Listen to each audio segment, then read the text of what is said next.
komentar me zanima vaš na odpoved športnega vikenda Maribora.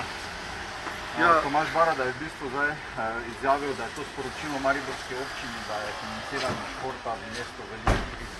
Kako vi komentirate to? Res je. Ne bi rad bil razumljen, kot da delamo kakršenkoli pritisk, ampak dejstvo odločitve na mestnem svetu so tukaj. Te odločitve bodo zarezale tako v neobvezne vsebine športa, kultura in sociale. Se pravi, če imamo neko vrečo, iz te vreče treba najprej financirati tisto, kar so obvezne vsebine, tisto, kar so pa neobvezne vsebine gospodarskih javnih služb, pa se ne bodo financirali v takšni meri. Žal, kljub sprejetemu proračunu, kljub razpisom na športu, ki so bili, je seveda to moja velika bolečina.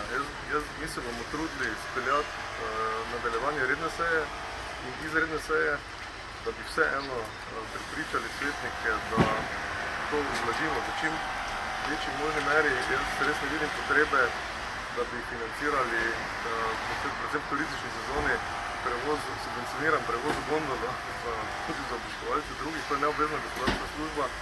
Jaz preferiram rešitev za izvzem okrožno-kabinske žičnice iz sistema financiranja občine, ampak da gre zadeva enostavno na trg. Prav tako apeliram, da bi sprejeli prilagoditve cen, ki so nujne, ker drugače bodo trpele neobvezne vsebine v mestu Maribor, ki so pa za mesto izredno posebne. Ko samo na šport, ki je moje področje, povem, se pravi, tu zarežemo financiranje trenerjev, ki klubi imajo zaposlene, v plačevanje stroškov za uporabo športne infrastrukture. Mi smo že imeli pred leti te primere, ko smo spremenili sistem razpisa, ki je zdaj tekoče poteka, in so nekateri klubi pravzaprav zaprli vrata, ker so postali nelikvidni in so šli v stečaj. Jaz si tega ne želim, niti ne v kulturi. Tudi v kulturi se bo tu zarezalo na programih narodnega doma, v socialnih programih, materinskih hiših, ki bodo dobili manj. Jaz mislim, da se morajo mestni svetniki zavedati, da je odločitev takšna ali drugačna, bo imela posledice.